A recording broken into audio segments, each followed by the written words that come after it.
Hey everyone. Hi, and welcome to Rockhound Talk Live, the only live Rockhound podcast on Facebook, Instagram, and YouTube. I am your host, Amber Nicole, and this is my co host, Ben Korn. Hey everyone. Hey, how are you, Ben? I'm doing okay. I'll say that much. Yeah, me too. Yeah. I have had some sort of hardships, I guess, with my lapidary equipment. I just started getting into sort of setting up an online shop and trying to sell some of my rocks and minerals. And I thought, I've got a few like cut agates and things. I'm gonna try and polish some of them before I try and sell some of them. And Mhm. my flat lap broke. So Oh, it's thankfully it's not that old. So I sent it in to get a warranty repair. But then my whole problem is, it's not gonna get fixed in time for me to start selling things by this weekend. right. So then I'm like, okay, I'll cut some of the other agates and things that just won't be polished.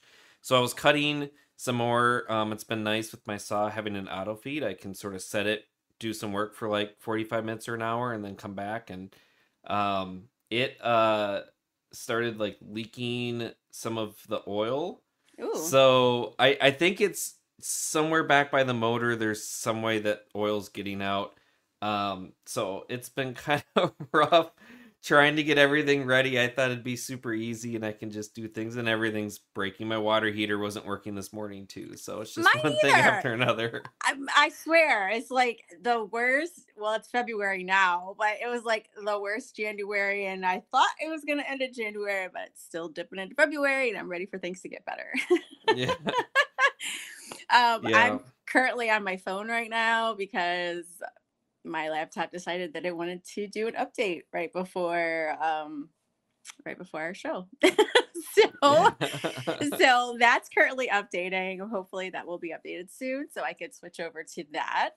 Um um People who have been watching for over the past year, and anyone who's ever questioned, like, why do a live show? I get it, because this is the reason why a lot of people don't do live shows, because of the technical difficulties of going live. It is a challenge, but overall, the concept of the show was to have more human to human interaction, and to allow viewers to interact with our guests as well as with the hosts. So that's why we're live. And I think it's important to have human interaction in a lots of wireless and internet world.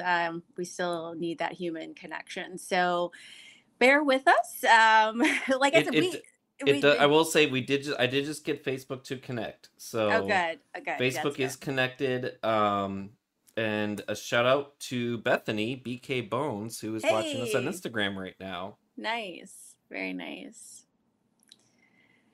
So you've been out. I've seen some of your TikToks, out collecting some agates in this unseasonably warm weather.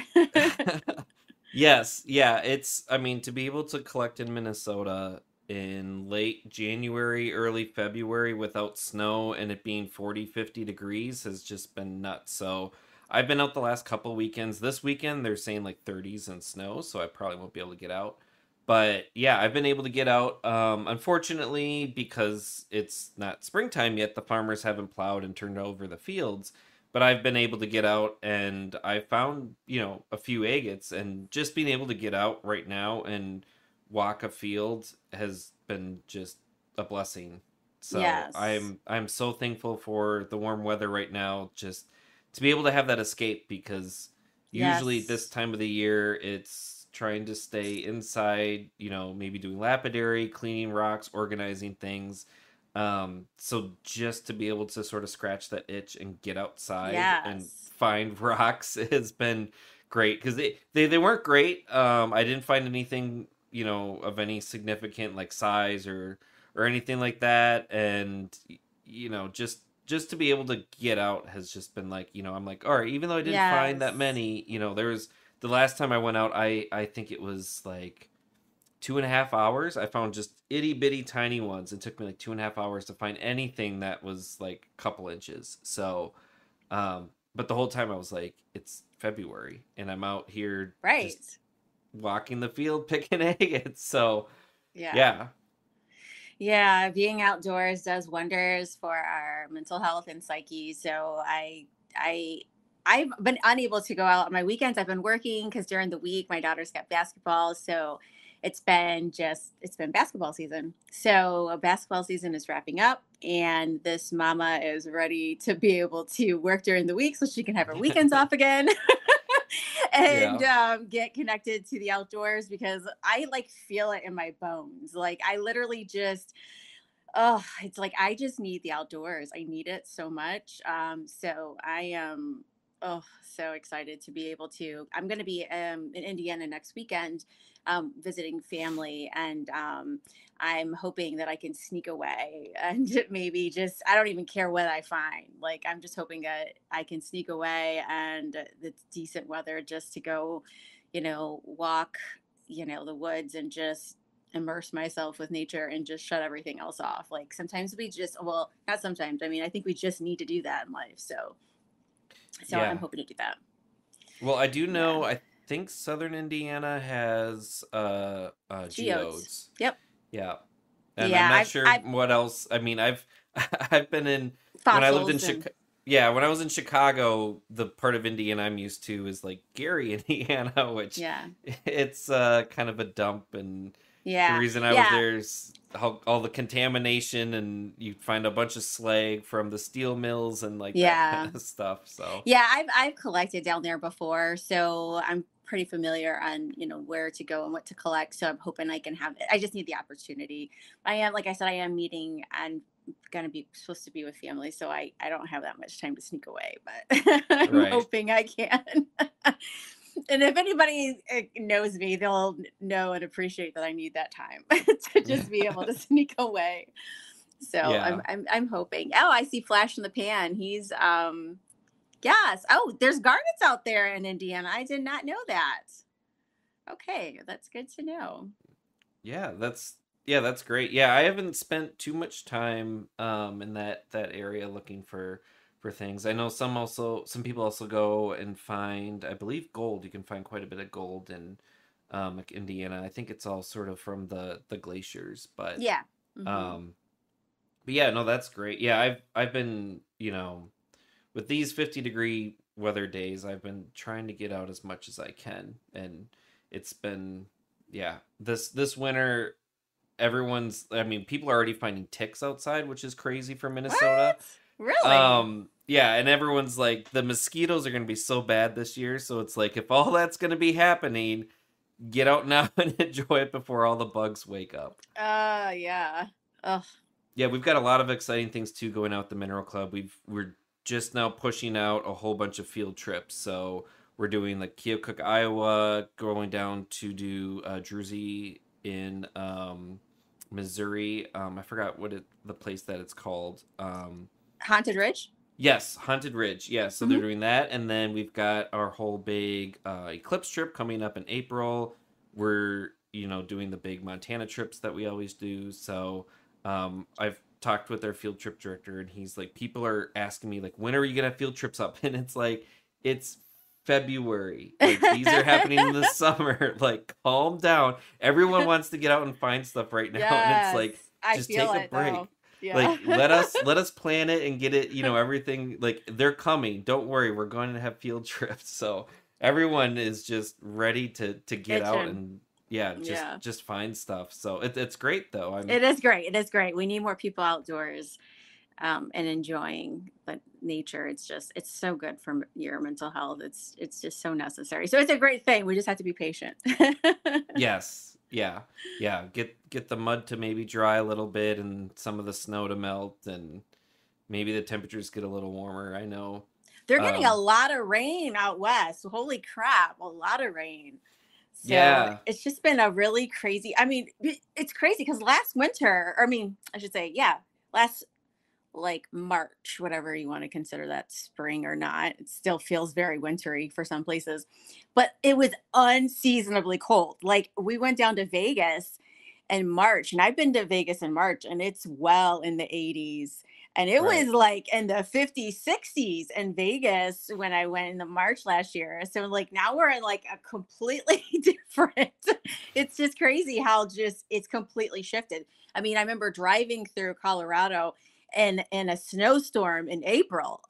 So it was like, and now here we are, in February, January, February, and Yeah. they just had so much rain. So Yeah, like they crazy were weather. going through how much snow we've gotten in Minnesota this year, and like this season, I guess. And we got our most snow in October. Like that's how crazy That's and flipped around weird. it's been. Yeah. Yeah, we Wow. had up in Duluth on Lake Superior, they actually had their snowiest winter last year with 140 inches, and What? this year they're at 17, and there's no snow on the ground. It's all melted. It's It's crazy. so This crazy. Yeah. Oh, global warming for you. Yeah. It's crazy weather. So we have a new guest this week, Keely Sweeney.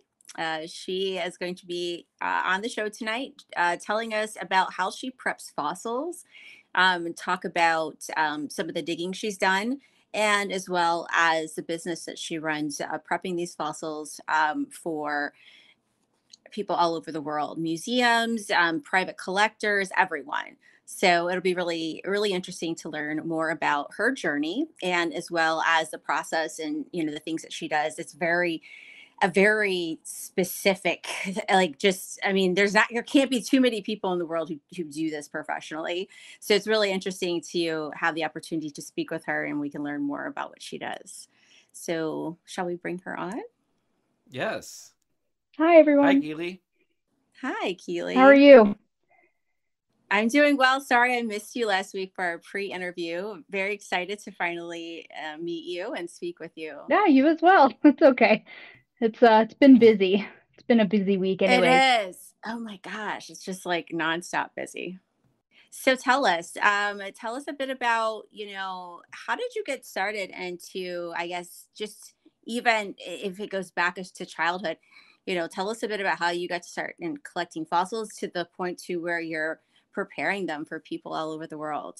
It's a long story, but I can maybe sum it up a little bit. Um, so I grew up half of my childhood living in England and the Oh, other half cool. of it going to school in America.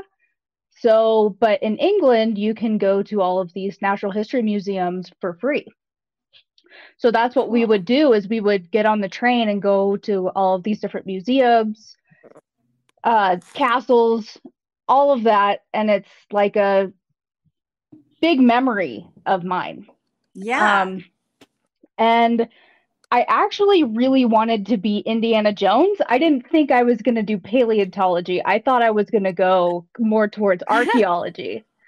Can we Um, like pause for a second on that for a second? Like if you watched Indiana Jones and never wanted to be Indiana Jones, I think there's something wrong.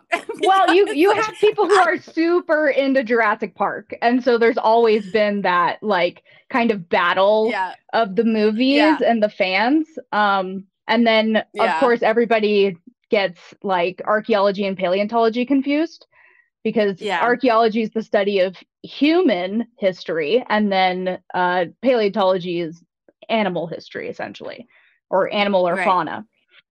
Um, so I was that was a big thing of mine, and me and my mom we would go to these museums, and I remember I got to see I think it was at the Liverpool Natural History Museum back in the 90s. They had this like mummified, I think it was like a princess hand or something, and it was just on display, and that was like my thing every year is like I was like I have to go see Ooh, her hand. um that is cool. And so that's always kind of been a part of my life, anyways. And then British fossils too. So, like, we would go like fossiling, is what they call it, and go to the little like uh, the seaside. And it's kind of, it's not like you're going to the beach like how we see it in America, because it's kind of like Yeah. it's never great weather. So so it's always like raining or something like that. But I've always picking up rocks, I think forever. I think all of us can kind of jive with that. Like you've always picked up rocks at some point.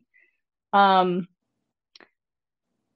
and then like fast forward, I definitely didn't think I was going to get into any type of historic field at all. I was pretty directionless actually as like a teenager. So when I was going to college, I didn't know what I wanted to do. Like I was putting money into going to college for a degree that wasn't going to matter anyways, because I just thought that it would help me get to some type of job to have it on a piece of paper that I went to college, you know? Right. So I am technically a two-time college dropout, and I which is kind of, it's crazy to say, but I think more people now are figuring out that you don't have to have a degree necessarily to go and do the types of things that you want to do, and hopefully you find something that makes enough money for you to survive. Even Right. the people who do have degrees, they're struggling to find those jobs anyways. So I think we're at this weird shift right now, in America specifically. Um, I have a lot of friends who they went through like paleontology programs, which is great. I would, if I was further back in my life, I probably would go for more like paleontology degree type stuff or classes. Um, but I wasn't thinking about that at the time. I was thinking about, oh, all of the job, like 2010, right? All of the jobs are going to be in Right. tech. Like all of the jobs are going to be something about social media or something, right? Right. So that was the main focus. And then so I was getting jobs like corporate sales type jobs, Mm-hmm. and I hated it. I hated it so much. Yeah. It was like I liked the thrill of sales in that way. It was exciting in the beginning, but like I wasn't working for Google, you know what I mean? So it was like I don't know how much I like this. Um, and so I was working in corporate sales when paleontology struck, which that's the only way that I can even describe this, Right. because I wasn't looking for a job in paleo. It was like I was like scrolling Facebook, I think, on my break at work. And I saw an advertisement for it said fossil preparation, like willing to train the right person, and it had a phone number and that's it. And I was like, And okay, Ooh, you that'd were be in interesting. were whatever. you in the UK at this time, or were you No, in the no, no. States? Um, I've I've always been uh so I was living in the United States most of the time, and then when we had summer break, that's when I lived in England.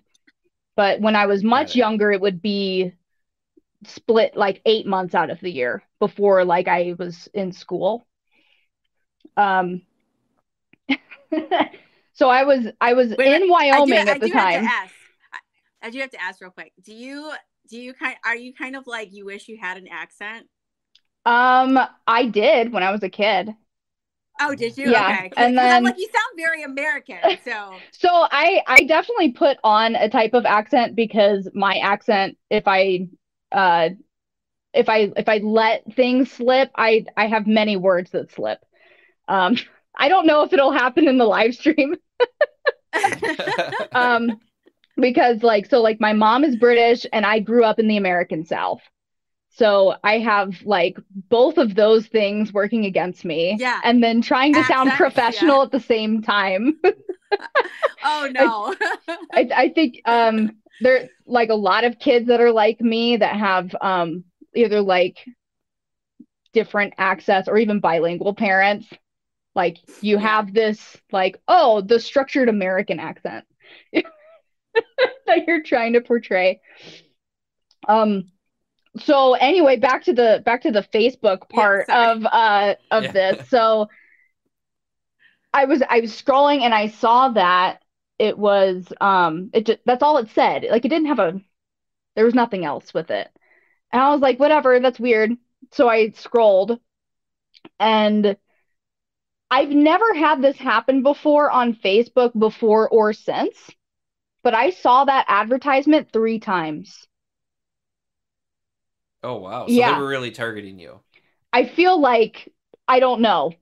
Like I'm not necessarily like into woo kind of stuff, but I was like, maybe I should call it and just kind of like as a prank, like find out what that is because I'd never even heard of fossil preparation before. I think most people really haven't, unless you've like been to a natural history museum and you've seen the fossil labs where they go, oh, they're doing something called fossil preparation, and then that's it. Right. I don't think a lot of people really focus on that. Um, so I called it, and then they were like, yeah, like we'll try, we'll see how it goes. So I got the job, and I quit my other job, and then I had been doing that for several years up until I decided to open up my own place so that I could do contract preparation. And then it's just kind of like escalated ever since. And it's been a really cool journey so far. I did not think I would get into this, and um if I'm gonna like kind of make a point about it, I'm gonna say that specifically fossil preparation, it's not something that you need to have a paleontology degree to do. And I've spoken with a lot of people who have told me before that they feel like that they can't pursue anything in paleontology because they don't have the right credentials.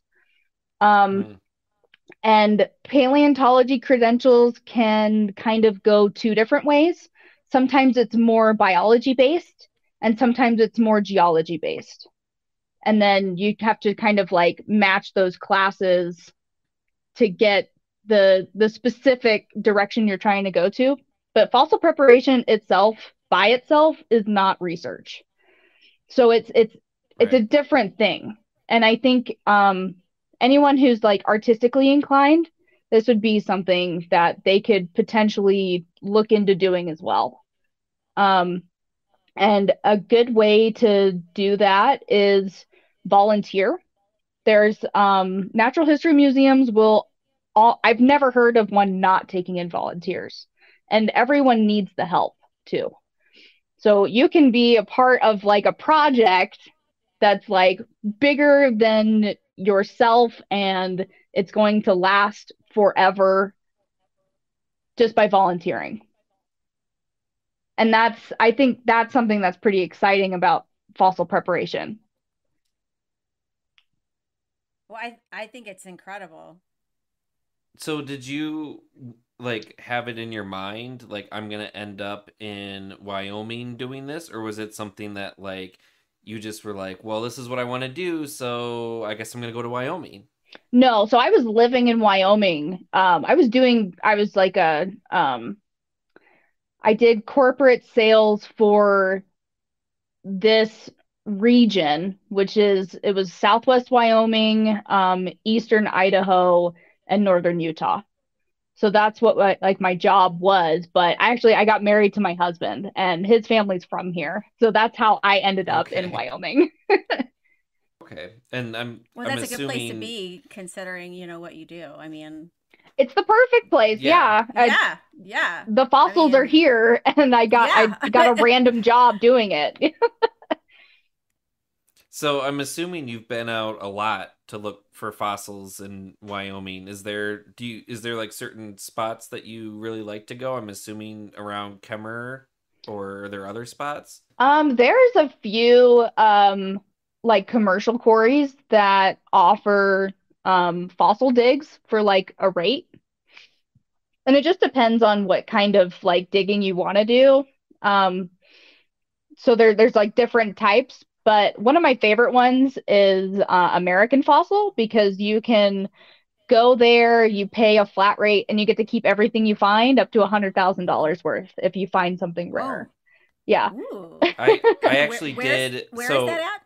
it's Uh, in Kemmer. yeah, so it's about Yeah. oh, I don't know, like 25 minutes outside of Kemmer. Okay. Yeah, And I went there. Yeah, I went there as part of my road trip that I did. I spent a day there. And it was I had really good luck. I didn't find anything like crazy rare or anything, but just the quality is really good. I should say I did find one big plate that had I think like 9 or so fish on it. that's awesome. But it's really cool. The only thing, if anyone is going to go to American Fossil, the one thing I will warn you about is they do have a hard stop at like I think it's 5 p.m. and they've got like tile saws that you can use to cut down your fossils, which is really nice. So Mm, if you've got a big plate and there's a fish in it, you can cut off the excess so you can package it better. But 5 o'clock, you're done, you're out. So we had to kind of plan, and it was like, okay, around 4 o'clock, we're gonna stop Yeah. breaking rocks because we have to saw them down and fit them in a car. That we were doing a huge road. We went out to California and back, and so it was like we had all this other stuff, and we're like, we have to cut these down That's kind so of that standard everything will though. fit. I mean, I see that at a lot of pay to dig mines, so where they have, this is the time you have to stop and you have to prepare, plenty of time before to know what you need to do to get done cleaning up your mess, gathering your tools, looking at what you want to Right. keep. So I feel like that's pretty standard. Is this is it pretty expensive to dig there? no, It was really no. cheap. I don't even remember how much it was, but it was very very reasonable. I think it was cheaper than some of the other quarries in the area, Okay. and those you couldn't even keep everything that you found. And what are So some of the specimens that somebody would find there? I can actually pull up. Let me Oh, find. she's gonna show us. She's got a whole bunch in the back too. Yeah, let's see it. Oh, those are so cool.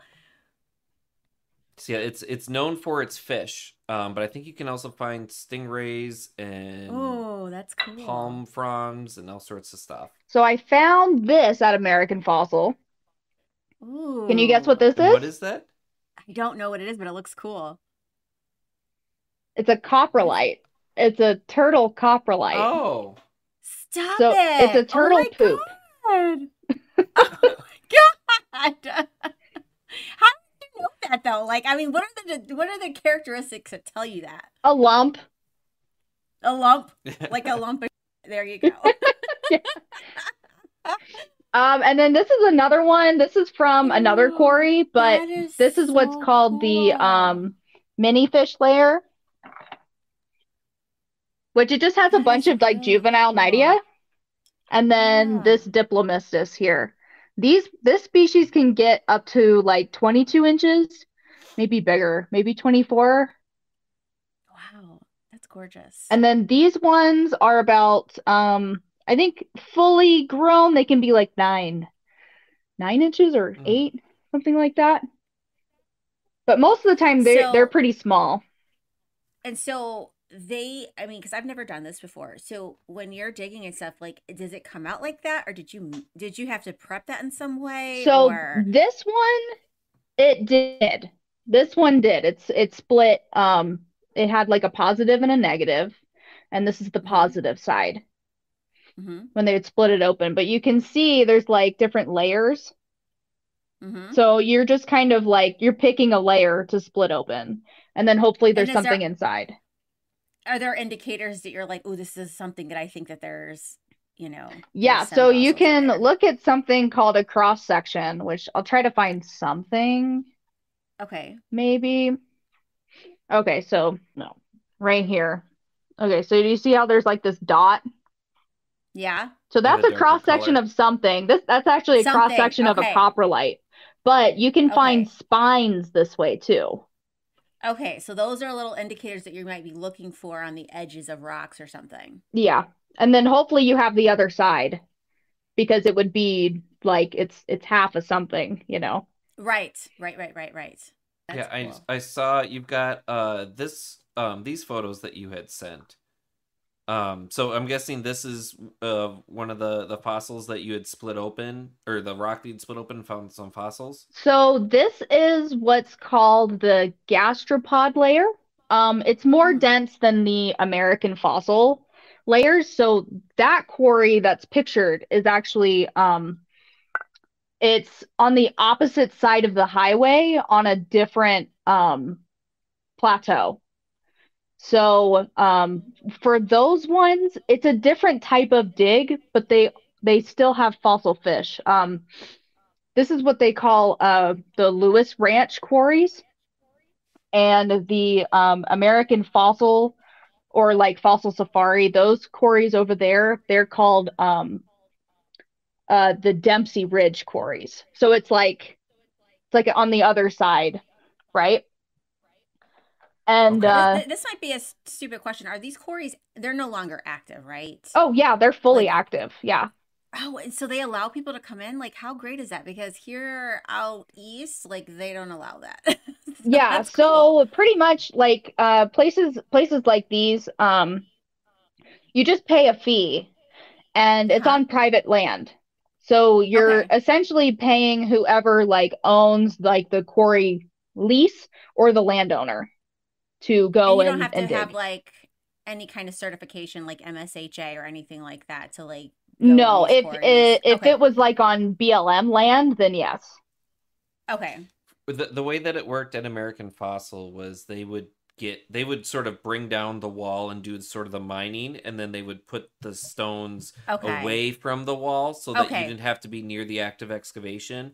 And Gotcha. then they would just have different sections roped off, and they'd say, this is your section. I And then you gotcha. would go in, break whatever you want, keep whatever you want. And I mean, we had like two like tubs, like smaller ish tubs, and we had two tubs of just full of fossil fish, and some of them you can't see them, but you can see sort of the relief, sort of like they're just underneath the surface, that you got to kind of like get them off, which I know Keely would be able to Oh, get them look at off. that. Oh my God, that is so cool. Look at the definition of everything. Like, how cool is that? They turn out super Wow. nice. These are from what's called the 18-inch layer. Um, Oh so my it's God, literally it's that is 18 so cool. inches of a horizon that's it's in all of the quarries. It just depends on like at what level of overburden that they have to remove.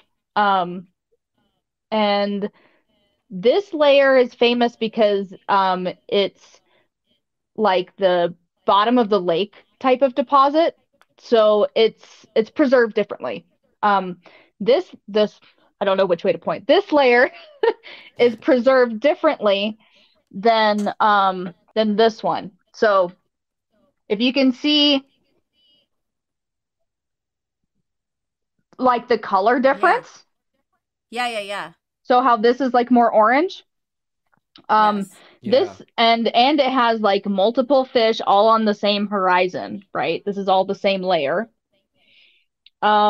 This is they believe it's an ash deposit. So like volcanic Mm-hmm. a volcanic type of um preservation, right? So this one was the bottom of the lake where it had like high salinity, but also cyanobacteria at the bottom. Oh. So the higher salinity, like the brackish water, would prevent other fish from eating the Mm. fish that have died and floated to the bottom. And then Mm-hmm. the algae, the cyanobacteria, would rapidly cover the fish. And then you would have I forget kind of like how exactly the process is for essentially limestone. Um, But either way, it preserved it very well. so yeah, it preserves it super well. Yeah. And then compacted with layers and layers of limestone deposit, and that's So do what. you have Wow. to prep? Do you have to prep these different then? Like, is it harder for one of Yes, them or the other to get them out? yes, yes. So this is So it more. would. So like when you pick up a rock like this one from the 18-inch layer, it feels like tile. Whereas if you remember Okay. at American Fossil, it's kind of chalky. Yeah. Yeah, so Okay. it's different. So these ones require more definitely a different type of prep. You could still use the same tools for like fish from both places, Oh, that's so cool. but it's a different process. The 18-inch layer ones take longer to do. And do they tell you which layer that they're blasting from to know what you're digging through, or how do you know which layer it is? So Just most by of the the texture, quarries, or they're actually set up in horizons. So like you'll have a plateau up here of like they'll excavate just to a certain layer and then they'll do a step mm-hmm, down into another part mm-hmm, of the quarry and they'll excavate at this other layer and then eventually mm-hmm. all the way down into the 18 with the 18 Okay. inch layer. Um, at American Fossil, they do it a little bit differently where they're pulling it out of the wall.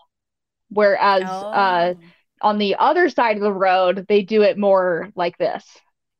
okay. So when they're pulling it out of the wall, they're doing all the layers at the same time. And so then you would just need to know Dig how to over here identify. and peel up some of these, and then dig over here and peel up some of these. Okay. So tell me about this stingray. Is this one that you did for like a client then? Yeah, so this a client stingray. He found that at American Fossil. That is so cool. And he was like, he told me that he'd been going there for like 10 or 15 years, I think, and hadn't, he said, finally got a stingray.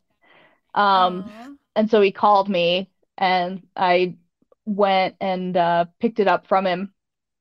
And I thought that this stingray was going to be kind of the opposite. So do you see how the top of the stingray there's a break right in the middle, and then the tail of Mm-hmm. it is on the larger piece of rock? Initially, I Yes. thought it was the other way, that the tail had broken off. So we didn't think we had a whole one. He thought he had a partial. And then, but after preparation, I called him and I said, "Hey, it's a whole one." And he was like ecstatic. That's cool. So am I seeing this correctly? Like this one image here, it looks like it's cracked and then you fixed it? Yes. Oh, that is so badass, huh? Oh my gosh. Thank you. So we're saying that you could have a specimen in rock that you're thinking is completely destroyed and you can repair it. That's cool. Yeah, that's part of my business. Oh my God, that's so cool. Yeah, you sent in let me pull up the other remind me again what kind of fossil was this? So this is a Tethnosaurus. It's like a small mosasaur that a client had purchased at a fossil show. He purchased it broken and got a good deal on it, and then called me to have it repaired, and it was in three pieces. Um, so really the only way that I could figure out how to put this thing back together without destroying the fossil on the front was to put it in a bed of sand for us to get the whole thing back together. And then he needed it mounted as well. So we were able to get a custom frame for it. And that's how it That is looks in his just house now. That is incredible. Like, what a rewarding job. Like, to be able to do that, to take something that someone thinks, or maybe they don't think because they know you're so good, but like they think that this specimen is just like, this is what we got. And then, they're like, you can literally fix it. they're interesting challenges for sure. Every single fossil needs something different. I have yet to prep anything that it's like the same thing over and over. It's everything's different. And what are these? I think the bones that I think it said it was raptor or something. Yeah, like little, so there's like little raptor bones in my hand in on those two pictures. It's the same bone, it's just been turned. Mm. Right. And then the larger bone is a partial T-Rex vertebra. So do you have so you've I mean the just the different kinds of fossils that you've been able to handle. Do you have like a favorite one that you've That was gonna be like my been able question. to like prep or like just see? Because I mean some of these, they should be in museums and you just get to touch Yeah. them. Yeah, and like eventually they go to places like that too. Um, Probably my favorite. I don't know. This is a hard question. People ask me all the time, and live streams on TikTok. They ask me, "What's your Hmm. favorite thing you've ever worked on?" And I say a different thing every time. Um, what's my favorite today? What's your favorite today? So I I've loved working on like the palm fronds and stuff in the past. Which are like they're like the size of me. They're like 5 feet. Um, I have done quite a few Triceratops horns now. Ooh, that would be my fave. Which like it's like in context, it's really cool. Also a lot of stuff from the Hell Creek formation is actually really fun to prep. So that's been really cool to transition from like the fossil fish into Hell Creek formation fossils too. I Because it's I like, have to keep that in mind because I've got a triceratops horn I'm trying to prep myself. So oh, Mm. it's You're it's been holding out on us, Ben. I know. I was so it's one of those like so people always say like kids have really good luck, and I also firmly believe beginner's luck is a thing. My very first time going to a dinosaur ranch in Montana on private land, I found this Triceratops horn. Um, and I've had it now for a while. It's in a few different pieces because I found it underneath a sagebrush, so the roots had gone down and sort of broken it up. But all I saw was just the tip, and then I excavated it back and was able to get it. But it's just been sitting now where I'm like trying to get like the dirt off and stuff, and then it's in pieces. And I bought some of the like paleo bond and different things to try to like get it back together. But I just don't have the time and now almost the patience to sit there and spend like a bunch more time trying to put it together. But yeah, that's and then I will say, because the algorithm led me to you. I was scrolling on TikTok and saw you were doing one of your lives where you were prepping a fossil. Is that how we came Um, across Keely? Is yes, that yeah, and so? So so you were looking for some to get fixed. You found well, no, her. I wasn't even looking for Oh, anything to get fixed. I was okay. you're just just scrolling? bored on TikTok and it just came up and I was like, "Oh, someone's like doing fossil prep." And like you were really like interactive with people. I was like, "Oh, this is awesome." And then I actually sent you, so I'll show the videos. So I actually sent so this is a nodule I had found in Vernonia, outside of Vernonia, Oregon. And I had seen this on the back here after I kind of cracked it open, and someone was like, "It looks kind of like the side or the end or whatever of like a crab." And I went back and sort of was reading up more information about it, and I was like, "Oh, like this area is known for crabs and whatever." And so, um, I had no idea what to do because I was like, Okay. I don't know what's hidden in there. I don't know how to get any of it off. I don't know anything, and I held on to it for so many years. I think I found it in probably like 2016. Oh, okay. So I held on it for a long time. So I sent it to Keely, and she did this to it. Let's see. Oh, wow. What? So this is what was called a What? frog crab. Oh So my that was what was gosh. hidden inside Oh, that's so cool, Ben. I it. love Like, it. yeah, like I had no idea, and I'm guessing Keely didn't know either about like what would No. be there, and there were like Like, how did you legs and get the all sorts of stuff. coloration and all of that? Like, what? Like, that's cool. The color was there. It just had like this was so weird. Okay, It okay. was like an alien to work on. It was it That's just had cool. that like little bit of the back exposed, which we've figured it was crab, but we thought maybe that was like the side of a crab. You know, like if you're thinking about like a normal crustacean, it looked like it was just the backside, but it ended up Right. being the top because it's such a weird face. Oh. And frog crabs are long ways, they're not wide. So they're long Oh. ways, and then they have like their little legs that Oh, and come you out. can even see like the, oh my gosh, that is so cool. That is And there's really probably cool. more legs underneath it, but whether they're attached to the shell, I figured it's probably not attached. The other ones were not attached, but I was able to keep them on the matrix. And then I'm just it thinking sits like, nicely too. So yeah, sometimes you have to make kind of like a visual type of prep more than just prepping it all yeah. out and then having all of the bits done. Because I'm just like, how did you know? Like, because when you're looking at it before and the after, like, how did you know that little arm was underneath there? And like, you didn't just cut it off. It Like, just like like, I was just using some air abrasion and it started to reveal, so I followed it out and then yeah. it's a leg. So how long did that take you to finish from start to I end? think I was in like about 3.5 hours or so total. Wow. Part of that too was like I'm trying to figure out what the heck this thing is because I'm like, it's a crab, but why doesn't it look like a crab? So Mm-hmm. I contacted somebody actually in Washington, who works on crabs regularly, and I sent him a picture of it, and I'm like, hey, um,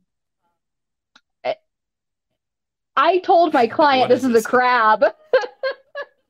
Is it a crab? And he's like, yeah, it's frog crab. Those are kind of rare. I'm like, okay, cool. That's really cool. Just speaking for you and anyone else that like someone who's a professional and does that, that you always have, resources and people that you can tap into, you know, Oh yeah. to to learn from and to make sure that, the information that you're giving is correct. And that speaks a lot about, your work ethic. Like, that, you want to make sure you get it right. And I Yeah, think that's thank you. cool. Yeah, absolutely. I always make phone calls because there's people who've been doing this a lot longer than I have. I've been doing this 6 years. And the guy that I called, I think he's been doing it like 40, you know? Wow. So Yeah, it's I did good to want to have those show. resources too. Like oh like Yeah. like the old rock hounds. They're full of Yeah. knowledge, but they're not They on totally. the internet, you know? Yes. Yes. Yes. So this was a video. So if anyone's interested in like watching sort of how this is done, I will say Keely's on. Is it like every week? It seems like you're on like almost like multiple times a week. Uh Fossil Talk on TikTok. Yeah, I try to do something every day, whether that's a live sale or fossil preparation. Um, I I try. Sometimes it's only like a couple days out of the week. It just depends on how busy our schedule is. But I love to do these time lapses. And those are actually from the fossil preparation live streams that have been recorded. And then they go as a Mm-hmm. hyperlapse Yeah. later on. So we haven't talked yet. So tell us a little bit about your tools that you use. So in this video, it's a micro air abrasion. So essentially, it's like a tiny sandblaster, Mm-hmm. and you put like different types of media in there based on the hardness levels of like whatever fossil you're working on, and then it's just a nice way to um, have all of the matrix removed that you need removed. And then in this photo, this is the what is this one? It's Zoic Paleotech's Air Scribe from their Pro line. So it's like a low PSI pneumatic tool. So it's like a little handheld jackhammer. Okay. And then that helps lift up layers too. And do you have to do all this in like an enclosed system or something to control like the dust, or what do you like? Yeah. How does that part of it work? Yeah, I have a dust extraction, and then I have enclosed units as well. So I have both essentially. Um, the enclosed unit is nice because then like all of the dust just gets sucked out and I don't have to worry about it. Um, if I'm not in a if I'm in a situation where like I can't have dust extraction, like if it's a lot really big specimen or something, or just something has to happen, then I'll use a mask and some good eyewear too, because you want to make sure to protect yourself. You don't want to breathe this stuff in. Right. Right. Yeah, I think you sent a photo, but unfortunately my computer thought it had a virus, so Oh, I sorry, didn't get that one I did. uploaded. I don't know. This is just incredible. Like, just so these tools that you're using, they are specifically made to do the kind of work that you're doing, or are these tools used for other kind of professions? I think the air scribes, um, specifically from Zoic Paleotech, like the brand, they make fossil preparation tools. Like Hmm. that's their entire Okay. business. Okay. They all of those air scribes, they're like hand milled. So like they've been custom like machined and milled. So that you can use them for many hours at a time and it's not going to like ruin the nerves in your hands.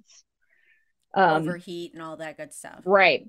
Vibrations, yeah. Yeah. So like carpal tunnel or like the where it's I forget what it's called, but there's something where if you've like held on to vibratory tools for too long, over an extended amount of time, like you can lose feeling in your Yep. Nerve fingers damage. Yeah. and they're like Hmm. white. So it's those tools have been made so that that's preventable. Um, Right. Like not you're all maybe tools are made mentioning that way. like like Raynaud's disease or neuropathy, that kind of thing is probably what you're thinking of. Yeah. Like, I have no medical. I don't know oh, anything. That might okay. be more She's for the you. nurse.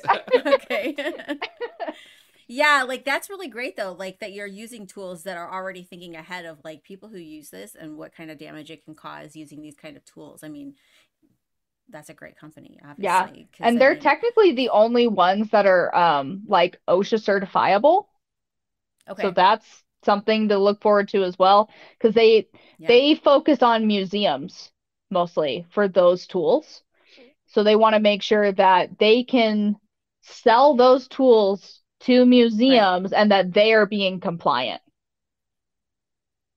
And they're made in That's good. England and England has a lot tougher rules than we do over here. Oh, yeah. Yes.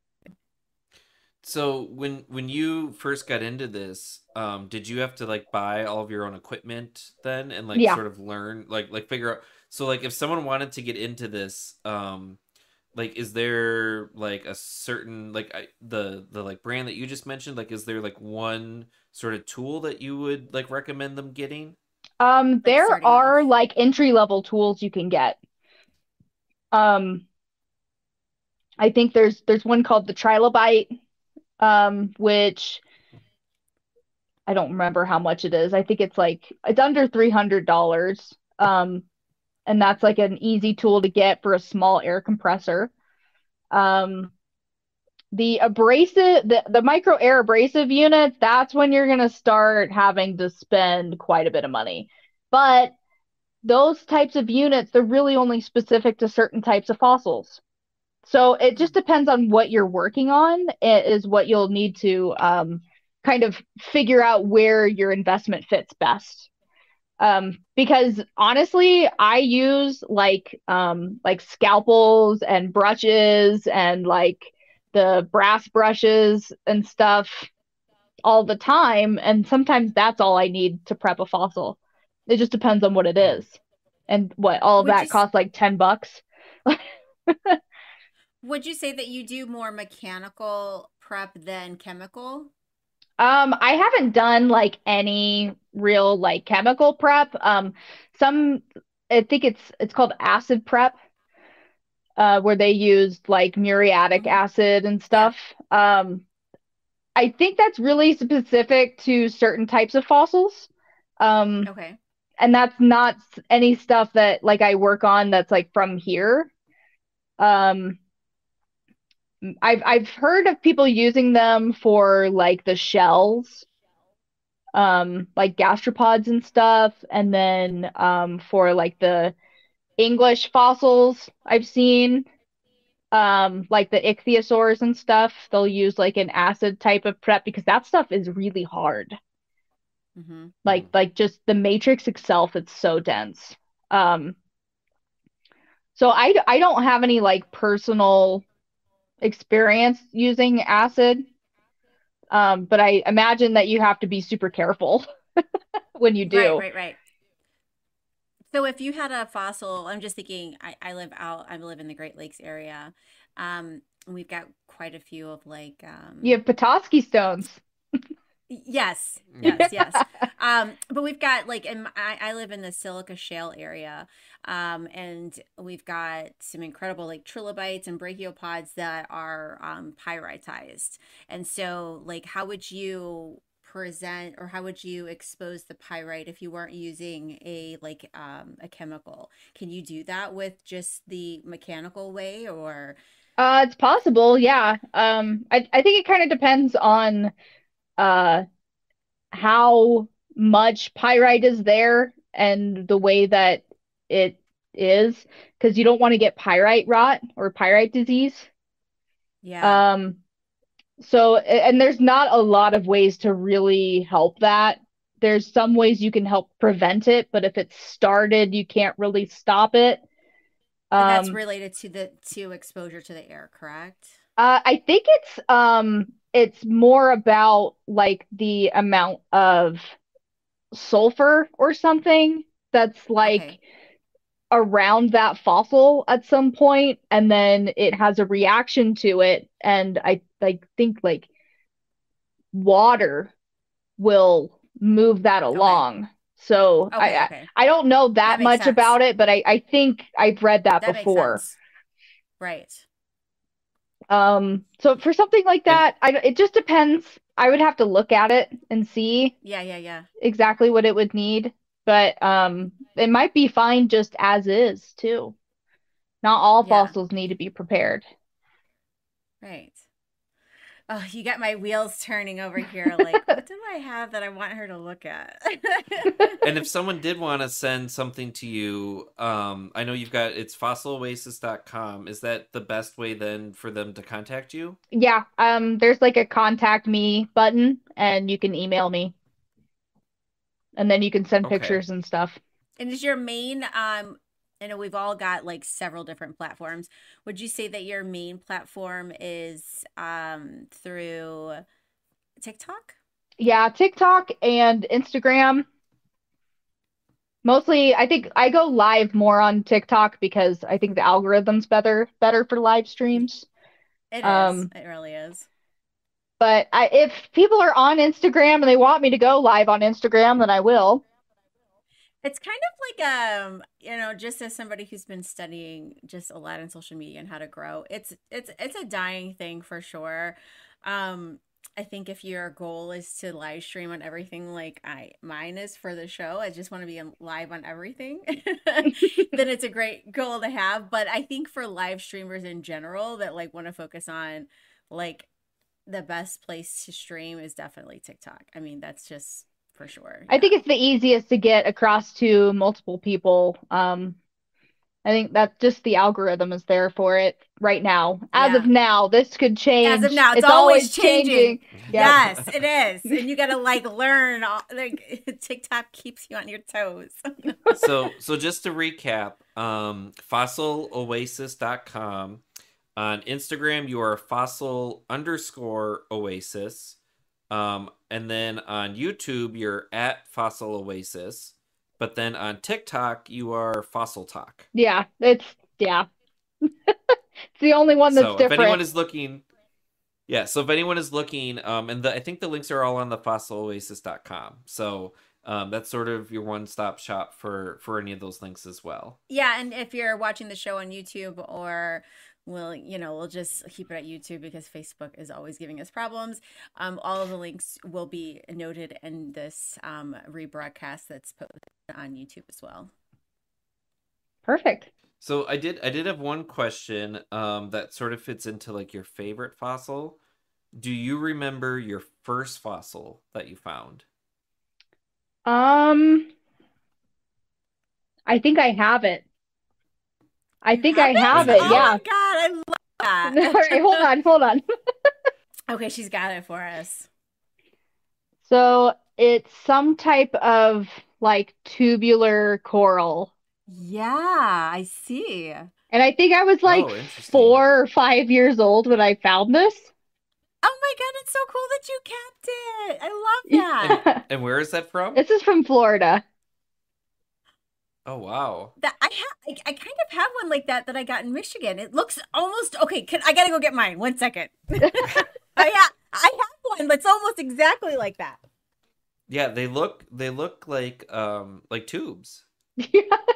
I didn't know what this was for the longest time. I thought it was like worms or something, um, until like I found it the other day and I was like, oh, I remember when I found this. And now that I look at it, like really look at like the internal structure, for sure it's Yeah. Right. coral.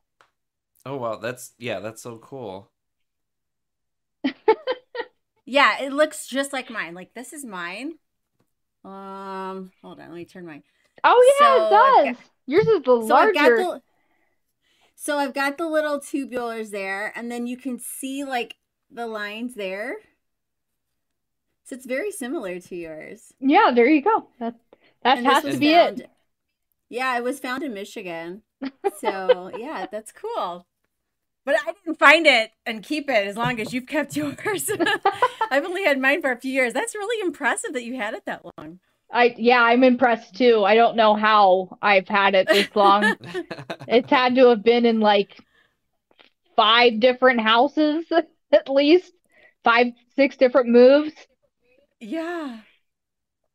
Crazy. yeah, that's always a tough, I know, just getting a house in this past year. I know moving and going through all of your rocks and And you're like, do I fossils, and keep this? Do it's I keep that? And yeah. I think this was yeah, like I've in got one of those like little like uh you know how like you just have like a box of like your like little things? Do you guys have like a box yeah, of like little Yeah. things? Yeah. And you don't just really you don't know random what to junk. you don't know what to label it. It's Yeah. just like this is stuff that you want. Yeah, I know what you mean. Yes. Like a junk box kind of Yeah. or like Yeah. random rocks, a rock box maybe. Yeah, I have that issue right now where, I mean, just next to me, what ends up happening is, Minnesota, wherever I am, I usually end up getting a bunch of rocks, and usually it's like a bunch of little agates, and then I just hold on to it, and then I start having all these little baggies of rocks all over my house, and I'm like, I need to put them somewhere or categorize them, or whatever. Um, but yeah, so looks like we just lost Keely though. Yeah, it looks like we lost her. So maybe it's a good time to wrap Oh, up. Oh, I she's don't know back. what happened. Sorry. It's okay. It's what happens when you go live. We've had these. I was like, just yeah, join it so again. I'm like, okay, Yeah. it's fine. yeah, we've had, I know, power outages and all sorts of fun stuff during this. Oh So man. Yeah. That's what makes it fun though when it makes for good like blooper videos and everything else. yes, yeah, I and was gonna it's try one of not to be in those. a blooper, but Yeah. Oh, I'm gonna be in a lot. So by the time it's all done. Oh. So, is there anything else you'd like to share with us before we conclude tonight? It's been such a joy to have you on. if anybody has any questions, I'm happy to answer them. I don't know. Yeah. Let's see Yeah, here. and I'll say too, definitely tune in at Fossil Talk on TikTok, because Keely does lives all the time, and they're always really interesting. I know you usually do fish, which is just interesting to watch because it's such a cool progression to see like the spines and things like show up. So, and you're always, I know, so nice to like answer questions and things too on it. So, if anyone's got questions, fossiloasis.com, Fossil Talk on TikTok, definitely good resources. Thank you. Thanks for having me. I appreciate it. It's been fun. Yes, well, thank you. Yes, thank you for being our guest this week. And you want to introduce our guest for next week, Ben? Yeah, so next, well, I guess in 2 weeks, February Oh, yeah, 21st, 2 weeks. 8:45 Eastern time, we are going to have Thomas Hebert, who is the director and founder of Earth Sciences Foundation Incorporated. So we're going to have a whole bunch more to talk about. I don't know, Yeah, Amber, if you want to say. this is like our fossil like season because we've got you, we've got Thomas, we've got Chase Pipes coming on in a few Chase is weeks. a good one. Yes. Oh, I know, like woohoo! The history, I love it. So yeah, this is exciting season this year. Just really talking about fossils, paleontology, and the passions that you guys have in this distinct niche. So yeah, I'm excited to speak with Thomas and to further our education and learning into paleontology. Yeah, so tune in. Again, we'll be on Instagram, YouTube. YouTube's probably the best. Hopefully we can get Facebook working again since it's just been temperamental with us. Yeah, I've got some. We'll get it fixed out this next time because I'm Facebook is it's on our last string of with our events and everything. So we'll get it straightened out, guys. Yeah. So, but either way, tune in, and as always, for this season, I will have all this up on audio on Spotify, Apple Podcasts, all of those. So if you're listening from those podcasts, thank you for that. And if you ever want to tune in live, join us on YouTube, Facebook, or Instagram. Yes. And thank you for watching, and we will see you guys in 2 weeks. Peace out, everyone. Have a good night. Bye, everyone. See ya.